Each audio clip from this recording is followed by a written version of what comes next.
ዓለም ከቀማኞች ጋር ናት። ዓለም ከዘራፊዎች ጋር ናት። ዓለም በዚህ ዓለም ክንደ ብርቱ ነን ከሚሉ ሰዎች ጋር ናት።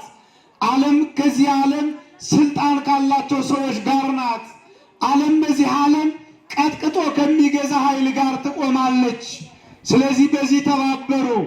በወንበዴው ይፈታ፣ በርባን ይፈታ፣ ክርስቶስ ይሰቀል እያሉ አብዝተው የጮሁበት ቀን ነው። እግዚአብሔር ከዚህ ይሰውረን። ግን አንተ ተው ይላል ላኛው ደግሞ በግራ የተሰቀለው ተው እባክህ፣ እኛን አላዳነ ራሱ እንኳን አልዳነም፣ እንኳን እኛን ሊያድን ምንድነው የምትቀባጥረው እያለ ያ ደግሞ ለኃጢአቱ መመለስ ያልቻለው እንዲህ እያለ በጎ የሚናገረውን ይቃወማል። ሰው በዚህ ሕይወት እያሉ ጌታ እውነት እልሃለሁ አለው፣ ቀድመህ ወደ ገነት ትገባለህ። የተሰቀለለት መከራ የተቀበለለት ክርስቶስ አዳም ቀድሞ ገነት ሳይገባ የገነትን ቁልፍ ለዚህ ሰው ተሰጥቶት ቅድሚያ እንዲገባ ወደ ገነት እንዲገባ እግዚአብሔር ሰጠው። አሐዱ አምላክ አሜን።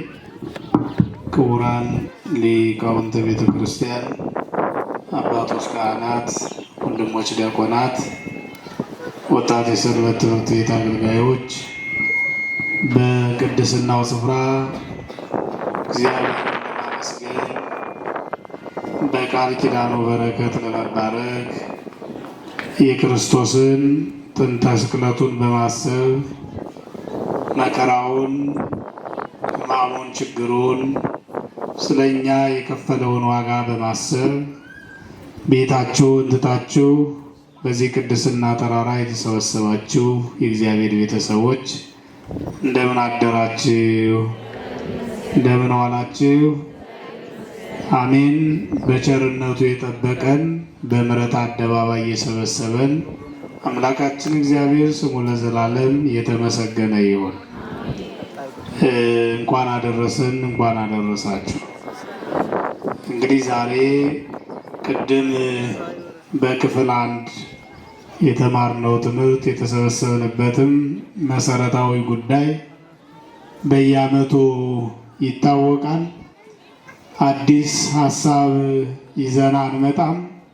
ነገር ግን እናንተም እናውቃችሁ የክርስቶስን ስቅላት፣ የክርስቶስን መከራ፣ የክርስቶስን እንግልት ከሰኞ ጀምሮ ምን እየተሰራ እንደመጣ በአይሁዳውያን ዘንድ ምን አይነት ተግባር እንደነበረ ሰኞም፣ ማክሰኞም፣ ረቡዕም ሐሙስም ተምረናል። ዛሬ እንግዲህ ምክረ አይሁድ ሲደረግበት የሰነበተው ሲታደምበት የሰነበተው አምላክና መድኃኒት በዛሬው ዕለት መሰቀሉን ነው የምናየው። እግዚአብሔር ቸርነቱ ይርዳል። ተዘከረነ እግዚኦ በውስተ መንግሥትከ፣ አቤቱ ጌታ ሆይ በመንግሥትህ በመጣህ ጊዜ አስበኝ። ይህንን ቃል የተናገረው ከጌታችን ከመድኃኒታችን ከኢየሱስ ክርስቶስ በቀኝ በኩል ከተሰቀሉት የአይሁዳዊ የተነገረ ኃይለ ቃል ነው። የተነገረውም በዛሬው ዕለት ለጌታችን ለመድኃኒታችን ለኢየሱስ ክርስቶስ የተነገረ ቃለ ወንጌል ነው። እንግዲህ ጌታ አምላካችን መድኃኒታችን ኢየሱስ ክርስቶስ በዚህ ሰሞነ ሕማማት ስታደምጡት እንደሰማችሁት፣ ስትማሩት ወንጌሉን እንደመጣችሁት ሁሉ አምላካችን መድኃኒታችን ኢየሱስ ክርስቶስ ሰውን ለማዳን ሰው መሆን አስፈለገው። አዳም አባታችን፣ ሔዋን እናታችን በኤደን ገነት ውስጥ የሚኖሩት ለመልካም ተፈጥረው ሕግ ተሰጥቷቸው በሕግ እንዲመሩ በሕግ እንዲኖሩ የተሰጣቸውን ሕግ ባለማክበራቸው፣ በሕግ ባለመኖራቸው፣ የእግዚአብሔርን ትእዛዝ በመተላለፋቸው 5500 ዘመን እንግዲህ የበደል የዕዳ ደብዳቤ ተጽፎ የሚኖረው ይህንን ዕዳ ለመፋቅ ይህንን በደል ለመደምሰስ የጥልን ግድግዳ ለማፍረስ አምላካችን እግዚአብሔር አዳምን ፍለጋ መጥቷል። አዳም ሔዋን አታድርጊ የተባለችውን በለስ ቀጥፈው በሉ። ሁሉ ነገር ተሰጣቸው። ሁሉ ነገር በአግባቡ እንዲጠቀሙ ተፈቅዶ፣ ነገር ግን ይህንን አትንኩ ብሎ ጌታ በመካከላቸው ሕግ አቆመ። ይህንን አትንኩ ብሎ ጌታ በመካከላቸው ሕግ አቆመ። እባብ ወይም ሰይጣን በእባብ አድሮ ሔዋንን አሳታት። ሔዋን አዳምን ብሎ አዳም ሳይስት ሲቀር ሔዋንን አሳሳተ። ሔዋን እንግዲህ የሰይጣንን ምክር ሰምታ በከንቱ ውዳሴ ተጠልፋ እግዚአብሔርን ዘንግታ ሕገ እግዚአብሔር አፍረሳ እሷን በላች፣ ባሏንም አዳምን አበላችው። በምድረ ፋይድ ወረዱ። አዳም ይህንን ሲበድል ጌታ በኤደን ገነት መጣና አዳም ወዴት አለ ብሎ አዳምን ጠራው። አዳም ሁላችንም እንደምናውቀው ፈራ፣ ራቁቱን ስለነበረ ደነገጠ። የአምላኩን ስም ሲሰማ ቅጠሉ ውስጥ ተደብቆ ጌታው ሲጠራው አቤት አለ። አታድርግ ያልሆን አደረግክን አለው። አዎ ረዳት ትሁን ብለህ የሰጠኝ ሔዋን አሳሳተችኝ። አዎ በድያለሁ አለ። ከልጅ ልጅ ተወልጄ አድንሃለሁ ከ5500 ዘመን በኋላ። ይህንን ተስፋ ለአዳም ሰጠው። ይህንን ተስፋ ለሰው ልጅ ሰጠው። እንግዲህ ከ5500 ዘመን በኋላ እግዚአብሔር አብ በምስራቅ ሆኖ ምስራቁን ምዕራቡን ሰሜኑን ተመለከተ ተብሎ የተነገረላት ድንግል ማርያም እስክትወለድ ድረስ የአምላክ ማደሪያ የሆነችው ማኅደረ መለኮት ብለን የምንጠራት ቀኙ እሳት ፊቱ እሳት እንደምን አላቃጠለሽም ብሎ አባ ሕርያቆስ የመሰከረላት መለኮታዊ ዙፋን መለኮታዊ ማደሪያ የሆነች ድንግል ማርያም እና አባ ሕርያቆስ የመሰከሩላት፣ ቅዱሳን መላእክት የተናገሩላት፣ ነቢያት በትንቢታቸው የመሰከሩላት የተነበዩላት ከሷ ተወልዶ ዓለምን የሚያድን ኢየሱስ ክርስቶስ እንደሚወለድ በንጽሕና በቅድስና ያጌጠች ንግሥት እንደምትወለድ አስቀድመው በትንቢት የተናገሩላት ድንግል ማርያም እስክትወለድ ድረስ እንግዲህ ሰው በምድረ በጥል ውስጥ ወይም በጥል ግድግዳ ውስጥ ከክርስቶስ ጋር ይኖር ነበር። የሰው ልጅ ሁሉ በፍርድ ይኖር ነበር። በዲያብሎስ ባርነት ይኖር ነበር። ዲያብሎስ ገዝቶት ይኖር ነበር። ይህንን የጥል ግድግዳ ለማፍረስ በገባው ቃል ኪዳን መሰረት አምላካችን መድኃኒታችን ኢየሱስ ክርስቶስ ከድንግል ማርያም ተወለደ። በመልአኩ በቅዱስ ገብርኤል ብስራት እንዴት ይሆንልኛል? እንዴት ይደረጋል? ወንድ አላውቅም፣ እንዴት ይጸነሳል? እንዴት ይወለዳል? ብላ ድንግል ማርያም ስትከራከር ቅዱስ ገብርኤል ከአንቺ የሚወለደው በግብረ መንፈስ ቅዱስ ነው አላት። ስለዚህ አካላዊ ቃል ኢየሱስ ክርስቶስ ከዛ ሰዓት ጀምሮ በድንግል ማርያም ማኅፀን አደረ። አካላዊ ቃል ኢየሱስ ክርስቶስ በድንግል ማርያም ማኅፀን አድሮ ከሥጋዋ ሥጋ ተዋህዶ በተዋህዶ ከብሮ ኢየሱስ ክርስቶስ ተወለደ። እንግዲህ ቅድም መምህሩ ሲገልጹልን እንደነበረው ይህንን በተዋህዶ የከበረውን ኢየሱስ ክርስቶስን ዓለምን ለማዳን ሰዎችን ለማዳን የተገለጠውን አምላክ የሰውን ሥጋ ለብሶ ተገልጦ ሰውን ለማዳን የመጣውን ጌታ አይሁዳውያን ፈሪሳውያን በኢየሩሳሌም የሚኖሩ እነ ሐና እነ ቀያፋ የሚባሉ የክርስቶስን መከራ ለማጽናት ምክረ አይሁድ ሲያደርጉ ሰንብተዋል። የረቡዕ ዕለት ውሳኔያቸው ሐሙስ ጸነሱ፣ ሐሳብ ሲያነሱ ዋሉ፣ ጥያቄ ሲያነሱ ዋሉ። ማክሰኞ ዕለት ረቡዕ ዕለት ግን ይሁዳ የተባለውን ከዓለም የመረጠውን ለሐዋርያነት አብሮት ከእግሩ ስር ቁጭ ብሎ የተማረውን ለጽድቅ ለበረከት የጠራው ይሁዳ አምላኩን ጌታውን ለመሸጥ መምህሩን ለመሸጥ ከአይሁዳውያን ጋር ከፈሪሳውያን ጋር ተባበረ። እግዚአብሔር ከዚህ ይጠብቀን። ለበረከት ተጠርቶ ለመርገም ከመሆን ለበረከት ሩጦ መቅደም ሲቻል ሰው እንዴት በመርገም ውስጥ ይመላለሳል? ሰው እንዴት በኃጢአት ውስጥ ይመላለሳል? ሰው እንዴት አምላኩን እግዚአብሔርን ለመሸጥ ይደራደራል በገንዘብ? ገንዘብ የሚወደው ይሁዳ በስምዖን ቤት በተዘጋጀው ቤት እንደዛ ብሎ ምስክርነት ይሰጥ ነበር። በብዙ ወቄት ወርቅ የተገዛውን ሽቱን ለአምላኳ ለእግዚአብሔር ኃጢአተኛዋ ሴት ኃጢአቴን አብስልኝ፣ እንባዬን አብስልኝ ብላ እንባዋን እያፈሰሰች ስትጮህ ይህንን ሽቶ ስታፈስ በእግሩ ላይ ይሄ እኮ ተሽጦ ለድሆች ይሆን ነበር ይላል። ይሁዳ ገንዘብ ወዳጅ ነው። ስትማሩት እንደሰማችሁት ገንዘብ ከመውደዱ የተነሳ አምላኩን አሳልፎ ሽጧል። ከአይሁዳውያን ክፉ ሐሳብ ጋር አብሮ ወስኗል፣ አብሮ መክሯል። አምላኩን ለመሸጥ ከእግሩ ስር የሚማረው የተጠራው ደቀ መዝሙሩ አብሮ አሳልፎ ሽጧል።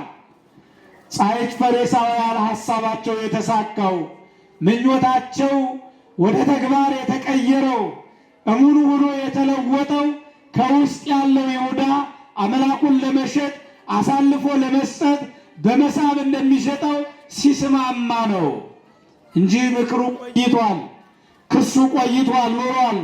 በሰንበት ይፈውሳል፣ በሰንበት እንዲህ ያደርጋል እያሉ ኃጢአቱን ሲያበዙበት መከራ ለማጽናት ሲሯሯጡ ቆይተዋል። በወንጌሉ ላይ እንደሰማችሁት በሕዝቡ መሃል እንዳይዙት ሕዝቡን ይፈራሉ። ብዙ ተከታይ አለው፣ ብዙም ያደምጠው ሰው አለ። ስለዚህ በሕዝብ መሃል ብንይዘው እውከት ይሆናል፣ ብጥብጥ ይሆናል ብለው ፈሩ ይላል እና ይሁዳ እንግዲህ በትላንትናው ዕለት አምላኩን እግዚአብሔርን አሳልፎ ሽጧል። በ30 ብር ጌታውን ሸጧል። ጌታውን ከሸጠ በኋላ ተጸጸተ። ምን ነው ንጹሕ ደም አሳልፌ ሰጥቻለሁ እያለ ይጮህ ነበረ። እኛ ምን አገባን? እኛ የምንፈልገውን ይዘናል፣ የምንፈልገውን ወስደናል። ስለዚህ ከአንተ ጋር ጉዳይ የለንም አሉት። 30ውን ብር ወስዶ እንኩ ቢላቸው አንቀበልህም አሉት። በዛው እንግዲህ እስከ ዛሬ ድረስ የደም መሬት ተብሎ በሚጠራበት ብሩን በዛ መጥኖ ይሁዳ ታንቆ ሞተ። የክፉ ሰው አሟሟቱም አያምርም። የክፉ ሰው ስራ ሁልጊዜም መጨረሻው አያምርም። በክፋት የተባበረ፣ በክፋት አብሮ የወሰነ፣ በክፋት አምላኩን ስቃይ ያበዛ፣ መከራ ያበዛ፣ ምክንያት ሆኖ አሳልፎ በመሳም የሸጠ ይሁዳ ከብሮ የነበረው መክበር ያልፈለገው ተመርጦ የነበረው በክብር መኖር ያልፈለገው ይሁዳ በዛን ሰዓት በብስጭት ታንቆ ሞተ። ንጹሕ ሰው አሳልፌ ስጫለው በድያለው እያለ እየጮኸ ሄዶ ታንቆ ራሱን አጠፋ ይላል። የይሁዳ ታሪክ እዚህ ይብቃ። ከዚህ በኋላ ክርስቶስን መከራ እያጸኑ ቀራንዮ ወደሚባል ስሙ ቀራንዮ ወደሚባል ቦታ እየገረፉ እያዳፉ መከራ እያጸኑ እንደገና ክንዳቸው ሲዝል ክንዳቸውን ሲደክመው አንድ ቁጥር እያሉ እየዘበቱበት ስሙ ቀራንዮ ወደሚባል ወደሚሰቅሉበት ቦታ ወሰዱት ይላል።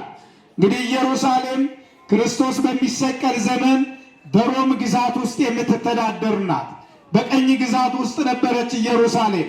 ሮማውያን ናቸው የሚገዟት እና ሹም የሚልኩላቸው ይህንን እነ ቆስጠንጢኖስንም ሌሎችንም ሹሞች እነ ጲላጦስን የላኩ ከሮም ተልከው ከሮም ተሹመው እስራኤልን እንዲመሩ የሮም ነው ዋና ግዛታቸው። ስለዚህ ከሮም የሚሰጠውን መመሪያ ይጠብቃሉ። ከሮም የሚሰጠውን መመሪያ እየጠበቁ ነው የሚሰሩት። ስለዚህ ወደ ጲላጦስ ይዘውት ቀረቡ። ጲላጦስ መረመረ፣ ኃጢአት አላገኘበትም፣ በደል አላገኘበትም። ለስቅላት የሚያበቃ ነገር የለም፣ ለክስ የሚያበቃው ነገር የለም። መረመሩ፣ ያገኘውበት ነገር የለም አላቸው። ስቀለው ስቀለው እያሉ ጩኸት አበዙ።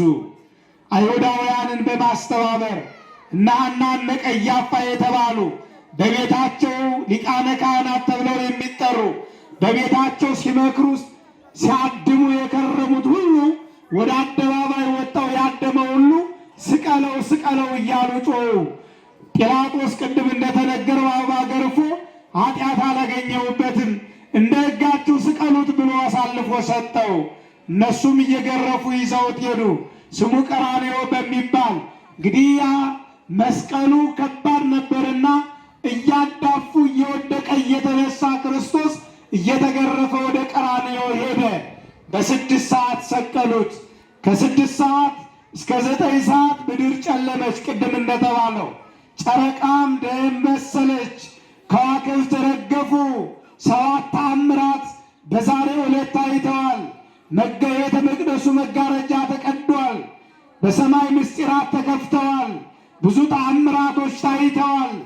እነዚህ ሁሉ ተአምራቶች በዛሬው ዕለት የክርስቶስን መከራ ያስታወሱ ናቸው። የክርስቶስን ስቅላት ያሳዩ ያስታወሱ ናቸው። ከአይሁዳውያን ጋር ያልተባበሩ ናቸው። ዛሬ በክፉ ሐሳብ የሚተባበር በክፉ ሐሳብ አብሮ የሚወስን በክፉ ምኞት ውስጥ የሚመላለስ የአይሁዳውያን ተባባሪ ነው። የአይሁዳውያን ሕግ አስፈጻሚ ነው።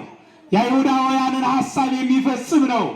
ስለዚህ ይህንን ላለመፈጸም ግዑዛን ነገሮች እነ ጨረቃን እነ ከዋክብት ሲረግፉ፣ ፀሐይ ብርሃኗን ስትከለክል፣ ጨለማ ሲሆን የክርስቶስን እርቃንን አላሳይም ብለው ተፈጥሮ ሲከለክል፣ የሰው ልጅ ግን በስቅላት ውስጥ አብሮ ይተባበራል። መከራ ለማጽናት ይሯሯጣል። ከግዑዛን በታች ሆነ ሰው ከእንጨቶች ከድንጋዩ በግዑዝ ነገር የተፈጠረው ሳይቀር የክርስቶስን መከራ መተባበር ሲጀምር ዓለም ይኸው እየተባበረ ክርስቶስን አሳልፎ በስቃይና በመከራ ውስጥ ያጸናል። ስለዚህ እየወጉት እያንገላቱት በቀራንዮ ላይ ሰቀሉት። ከዚህ በኋላ ከ6 ሰዓት እስከ 9 ሰዓት እግዚአብሔር ወልድ ኢየሱስ ክርስቶስ በስቅላቱ ላይ ኤሎሄ ኤሎሄ ላማ ሰበቅታኒ አለ። አምላኬ አምላኬ ለምን ተውከኝ ብሎ ራሱን ዘለስ አድርጎ አሰምቶ ተናገረ። የሾህ አክሊል አቀዳጁለት፣ ሆምጣጤን አጠጡት። ያላደረጉት በደል የለም፣ ያልፈጸሙት ግፍ የለም፣ ያላደረሱት ስቃይ የለም። በሰው ሰውኛ የሚያስቡትን ሁሉ መከራ በክርስቶስ ላይ አጽንተዋል፣ ፈጽመዋል። ሥጋ አልቆ አጥንቱ እስኪታይ ድረስ እንዲሁ አድርገው ገርፈውታል። በጦር ወግተውታል። የሾህ አክሊል አቀዳጅተውታል። ስለዚህ ክርስቶስ ራሱን ዘንበል አድርጎ ነፍሱ ከሥጋው ተለየች። አሁን በዚህ ሰዓት ክርስቶስ ይህንን ሲናገር አይሁዳውያን እንዲህ አሉ፣ ተወው እስኪ ኤልያስ መጥቶ ያድነው፣ ተወው እስኪ ኤልያስን ይጣራል እያሉ ይዘብታሉ። ያዳናቸው የፈወሳቸው እነ መጻጉዕ የሚባሉ የ38 ዓመት ድውያን ሳይቀሩ ከአይሁዳውያን ጋር ተባብረው ክርስቶስን ለመስቀል በቁ፣ መከራ ለማጽናት በቁ። ውለታ የተዋለላቸው ሳይቀር የሰው ልጅ ሁሉ በዚህ ተባብሯል። ነገር ግን ክርስቶስ መከራው በሚጸና ሰዓት ቅድም በወንጌሉ ላይ እንደሰማችሁት በላይ ማርያሙ ላይ እንደተናገረችው ድንግል ማርያም በሐዘኗ እንደገለጸችው እስከ መስቀሉ ድረስ እስከ ቀራንዮ ድረስ አብሮ የሚሄድ ደቀ መዝሙር ጠፋ። መከራውን እያየ ሸሸ። መከራውን መቋቋም አልቻሉም። ስለዚህ እየጠፉ ሹልክ እያሉ ሄዱ። እስከ መስቀል ድረስ አብሮ የተጓዘው ዮሐንስ ነው። እስከ መስቀል ድረስ አብራ የተጓዘችው እናቱ ናት። በክንዱ ታቅፋ ያሳደገችው፣ መከራ ሲጸናበት ማየት ያልቻለችው ድንግል ማርያም እስከ መስቀሉ ድረስ ተከትላ ሄዳ እንዲህ ብሎ ተናግሮ የመጨረሻውን ተስፋ ሰጥቶ ክርስቶስ ወደዚህ እንግዲህ ሥጋውን ወደ መሬት ዮሴፍና ኒቆዲሞስ ገንዘው የቀበሩበት ሞትን ድል አድርጎ የተነሳበት ደግሞ ሌላ ታሪክ አለው። ስለዚህ እነሆ እናትህ፣ እነኋት እናትህ፣ እነሆ ልጅሽ ብሎ ዮሐንስን ለድንግል ማርያም፣ ድንግል ማርያምን ለዮሐንስ አሰጥቶ እርስ በርስ ሰጥቷቸው ቃል ኪዳን አድርገው ዮሐንስ ድንግል ማርያምን እንዲጠብቃት፣ ድንግል ማርያም ደግሞ ዮሐንስን እንድትጠብቅ እስከ መስቀሉ ድረስ መከራ ተቀብለው በዚህ ሕይወት ክርስቶስ ስቅላቱን መከራውን ጨርሷል። ስለዚህ ክርስቲያኖች በስቅላቱ ወቅት ነው እንግዲህ በመንግስት በመጣ ጊዜ አስበን ብሎ ጮኸ። ወንበዴው የማናይና ጸጋማ እየተባሉ ሲቆልጡ ሲፈልጡ ሲቀሙ ሲዘርፉ ሲዘሙቱ ሲወነብዱ የኖሩ ወንበዴዎች ናቸው።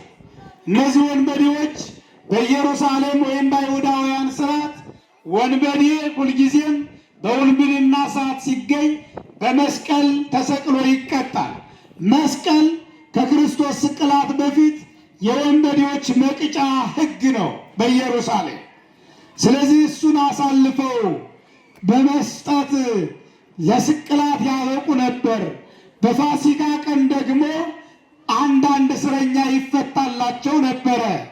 ልምድ ስለነበራቸው በረባን የተባለው እስረኛ በረባን የተባለው ቆራጭ ፈላጭ ወንበዴ ቀማኛ እስረኛ ስለነበረ በጊዜው ከሮም ተሹሞ የመጣው ጲላጦስ ምንም ነገር አላገኘውበትም፣ ምንም በደል ለስቅላት የሚያበቃ ነገር አላየውም ሲል ስቀለው ስቀለው እያሉ ሲያበዙ በሱ ስቅላት በረባን እንዲፈታ ፋሲካን የቂጣን በዓል የመሻገራቸውን በዓል የደስታቸውን በዓል አብሮ እንዲያከብር በረባን የተባለ ወንበዴ ከስር እንዲፈታ አብዝተው ጮኹ። ዓለም ሁልጊዜም እንደምንናገረው ከወንበዴዎች ጋር ናት። ዓለም ከቀማኞች ጋር ናት። ዓለም ከዘራፊዎች ጋር ናት። ዓለም በዚህ ዓለም ክንደ ብርቱ ነን ከሚሉ ሰዎች ጋር ናት። ዓለም ከዚህ ዓለም ስልጣን ካላቸው ሰዎች ጋር ናት። ዓለም በዚህ ዓለም ቀጥቅጦ ከሚገዛ ኃይል ጋር ትቆማለች። ስለዚህ በዚህ ተባበሩ። ወንበዴው ይፈታ፣ በረባን ይፈታ፣ ክርስቶስ ይሰቀል እያሉ አብዝተው የጮሁበት ቀን ነው። እግዚአብሔር ከዚህ ይሰውረን። አምላክን ረስቶ ጌታውን ረስቶ መድኃኒትን ዘንግቶ ለዓለም መስዋዕት ሊሆን የመጣውን አምላክ ረስቶ እንዴት ዓለም ወንበዴ ይመርጣል? እንዴት ወንበዴ ይሻለናል ይላል። ስለዚህ እሱ ይፈታልና አሉ። አብዝተው ጮሁ። ያው እንደ ሕጋቸው እንግዲህ ጲላጦስም ቅድም መምህር እንደገለጹት ስልጣኑን ላለማጣት ሲል እንግዲህ እንደ ሕጋቸው አድርጉ በርባን ተፈታ። ስለዚህ ጥያቄያቸው መልስ አገኘ። በመስቀል ላይ ሆኖ ክርስቶስ የተናገረው ይህንን ፈጽሞ ወይኔ ተፈጸመ ሁሉ ብሎ ራሱን ዘንበል አድርጎ እንትን ስጋውን ከነፍሱ ከመለየቱ በፊት ይህ ተዘከረነ እግዚኦ በውስተ መንግሥት ካለ እንደው አንዳንዴ ወደ ሕሊናው የሚመለስ ወደ ልቦናው የሚመለስ የተጸጸተ አንዳንዴ የመንፈስ ቅዱስ ወቀሳም ይባላል። ሰው ኃጢአት ይሰራና ሩቅ አገር ሄዶ ከማያውቀው አገር ሄዶ ኃጢአት ለመስራት ሕሊናውን ያዘጋጃል እና ኃጢአቱን ይሰራል። ኃጢአቱን ሰርቶ ሲጨርስ የመንፈስ ቅዱስ ወቀሳም ይባላል። ባልሰራሁት፣ ኃጢአቱን ባላደረኩት፣ ባልፈጸሙት በቀረብኝ ይላል። ነፍሰ ገዳይ ከሆነ በንዴት በብስጭት ይነሳና መሳሪያውን አንስቶ ይገልና ከገደለ በኋላ ፍርድ ቤት ሲቀር ተጸጽቻለሁ፣ እንዲሁ ሰይጣን አሳስቶኝ ነው፣ እንደዚህ አይነት ነገር እኔ በእኔ ሕይወት መተግበር አልነበረበትም ብሎ ይጸጸታል። ይሄ የመንፈስ ቅዱስ ወቀሳ ነው። ኃጢአት ስንሰራ ፈጥነን ተነስተን እግዚአብሔርን ይቅርታ የምንጠይቅበት ነው። ስለዚህ በቀኝ በኩል ያለው የማናይ የተባለው ተዘከረነ እግዚኦ በውስተ መንግሥትከ፣ እኛ በደለኛ ነን፣ ኃጢአተኛ ነን፣ ይገባናል፣ በድለናል፣ ኃጢአት ሰርተናል።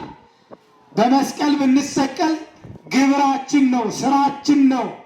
ይሄ ንጹሕ ሰው ነው፣ በደል አልፈጸመም፣ ኃጢአት አልሰራም፣ አልሳተም፣ አልተሳሳተም፣ ንጹሕ ሰው ነው።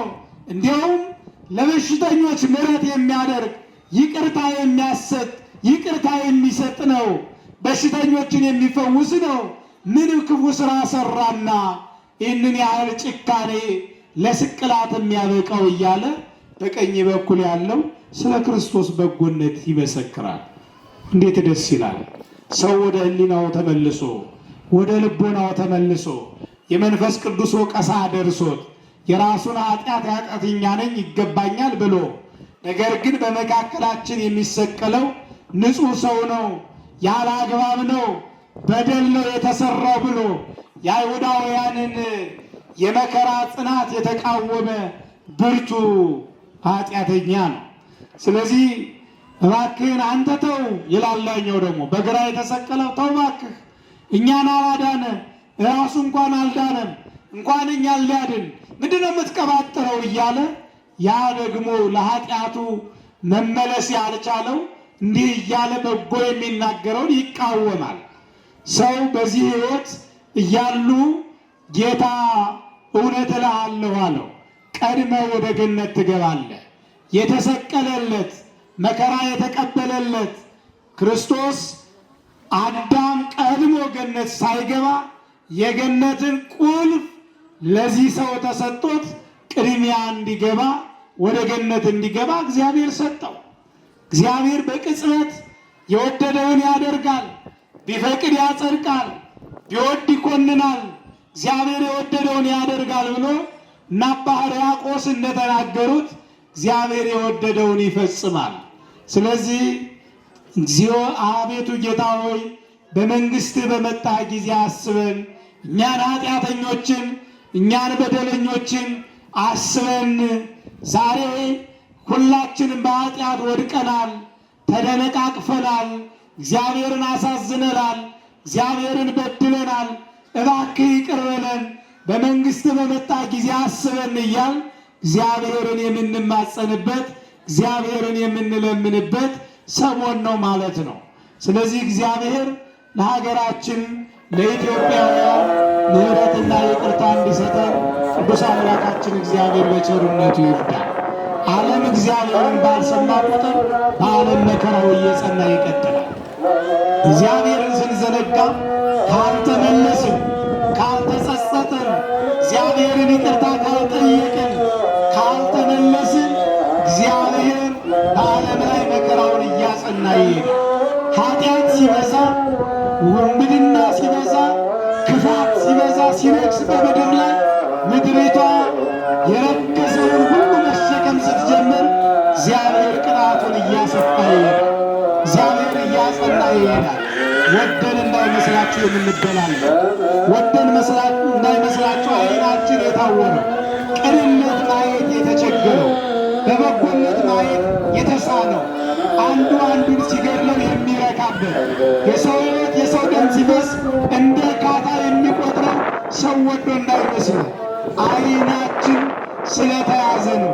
በኃጢአት በሥጋ ሐሳብ በሥጋ ምኞት ውስጥ ብቻ ስለቆምን ነው። ከዚህ መውጣት ያስፈልጋል። መንፈሳዊ እይታ ያስፈልገናል። በመንፈሳዊ እይታ ማደግ ያስፈልገናል። እግዚአብሔርን ማየት ይጠበቅብናል። በጎ ሥራ የሰሩትን ሰዎች አባቶቻችንን ቅዱሳንን ማየት ያስፈልጋል። የሞተልንን፣ የቆሰለልንን፣ ዋጋ የከፈለልንን፣ በቀራንዮ አደባባይ የዋለውን ክርስቶስን ማየት እንዴት ሰው ይቸግረዋል? እንዴት ከክርስቶስ በላይ ሰው ብሔሩ ይሆንበታል? እንዴት ከሃይማኖቱ በላይ ጎጠኝነቱ ሰው ይሰፋበታል? ክርስቲያኖች፣ ሃይማኖት ከምንም በላይ ነው። ሃይማኖት ከጎጥ በላይ ነው። ሃይማኖት ከማንነት በላይ ነው። ክርስቶስ ማንነታችንን ፈልጎ ስለመጣ፣ ክርስቶስ ሰውነታችንን ፈልጎ ስለመጣ ሰው ሆነን ተገኝተን ለእግዚአብሔር መንግሥት የተገባን እንድንሆን አምላካችን እግዚአብሔር ይርዳል። እንግዲህ ምዕመናን፣ በፖለቲካው በተለያየ ዓለምም የምታዩት ጦርነት ነው። እንውረድ እንውረድ ነው። ይሄ ለሀገር አይበጅም። ይሄ ለወገን አይበጅም። ይሄ ለዓለም አይበጅም። ይሄ ለክርስቶስ ተከታዮች አይበጅም። ሰላማዊ ሰዎች እንሁን። የሰላም ሰዎች እንሁን። የነገር ሰዎች አንሁን። ወደ እግዚአብሔር እንቅረብ። ከኃጢአት እንውጣ። ከብሔርተኝነት ከወንዘንተኝነት እንውጣ። እግዚአብሔር ነው ሀገራችን። እግዚአብሔር ነው ወንዛችን። እግዚአብሔር ነው መጠጊያችን። በምድር ላይ ደግሞ ቤተ ክርስቲያን ናት። ዛሬ ብሔር አልጠየቀችም። ዛሬ ወንዝ አልጠየቀችም። ዛሬ አካባቢ አልጠየቀችም። ቁጭ ብለን ተሰብስበን የእግዚአብሔርን የማዳኑን ምስጢር የምንነጋገርባት፣ በእውነት የምናመልክባት፣ እግዚአብሔርን ይቅርታ የምንጠይቅባት፣ ምሕረትና ቸርነት ከእግዚአብሔር የምንለምንባት አማናዊት ቤተ ክርስቲያን ዛሬ ሁሉንም ሰብስባ በዚህ ሕይወት አቁማናለችና ቅድስት ቤተ ክርስቲያንን ከፈተና ይጠብቅልን። እንግዲህ ይሄው ነው። ዓለም ሊከፋፍለን ይችላል። ፖለቲካው ከፋፋይ ሊሆን ይችላል። በጎጥ በብሔር ሊያቧድንህ ይችላል። ቤተ ክርስቲያን ግን ብሔር የላትም፣ ቋንቋ የላትም። ሁሉንም ሰብስባ ሁሉንም በሚገባውና በሚረዳው ቋንቋ ሃይማኖቱን ማወቅ አለበት። እግዚአብሔርን ማምለክ አለበት። እግዚአብሔርን ማመስገን አለበት።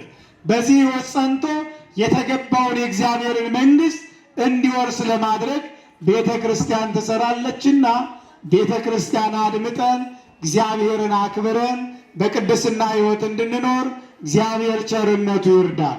እንግዲህ ምዕመናን ዛሬ እንደምናውቀው ሁላችንም ብዙ ታሪክ ያለው ብዙ የሚዘረዘር ብዙ ጉዳይ ያለው ሕይወት የተፈጸመበት ነው። ይህንን ነው ለማክበር ከሩቅም ከቅርብም የተሰበሰብነው። ቤቱን ዘግቶ ሁሉ እዚህ ቦታ ላይ ፀሐዩ ሳይበግረው ንፋሱ በሕማማት ክርስቶስን ያላሰበ በቤተ ክርስቲያን መጥቶ ያልሰገደ እግዚአብሔር ያደረገለትን ውለታ መክፈል እንኳን ባይችል ሳያስብ በኃጢአት በስካር በዝሙት በዳንስ በጭፈራ በዳንኪራ ቢያሳልፍ ክርስቶስን ከሰቀሉት ከአይሁዳውያን ጋር የተባበረ ሆኖ ይቆጠራል ነው የሚለው። እግዚአብሔር ከዚህ ይጠብቃል። ስለዚህ ክርስቶስን መከራውን ከሚያስቡት ወገን ሆነን በቤተ ክርስቲያን ተጠልለን እግዚአብሔርን ምሕረት ይቅርታ ጠይቀን ይህንን ላደረገልን ታላቅ ውለታ አዳምን ከልጅ ልጁ ተወልዶ ያዳነበትን ምስጢር ተሰቅሎ ከባርነት ያወጣበትን የጥል ግድግዳ የፈረሰበትን ሰላም የታወጀበትን የሰላም አርማ የለበስንበትን የጨለማ ባርነት የተገፈፈበትን አዲስ ሕይወት የለበስንበትን ከክርስቶስ ጋር አንድ ሕይወት የጀመርንበትን ይህንን ሕይወት ነው እያከበርን ያለነውና ዓለሙን ሁሉ እንዲሁ የወደደውን አምላክ እግዚአብሔርን በፍቅር ተከትለን ቀራንዮን ተመልክተን በረከት እንድናገኝ እግዚአብሔር ቸርነቱ ይርዳል። ስብከቱ እዚህ ጋር ይብቃል። አቤቱ በመንግስት በመጣ ጊዜ አስበን እያል እግዚአብሔርን በየጊዜው እያሰብ እግዚአብሔር ኃጢአት እንኳን ብንበድል እግዚአብሔር ይቅር እንዲለን ብንተላለፍ መተላለፋችንን እግዚአብሔር እንዲያይልን መለመን መማፀን ያስፈልጋል ማለት ነውና እስኪ እዚች ጋር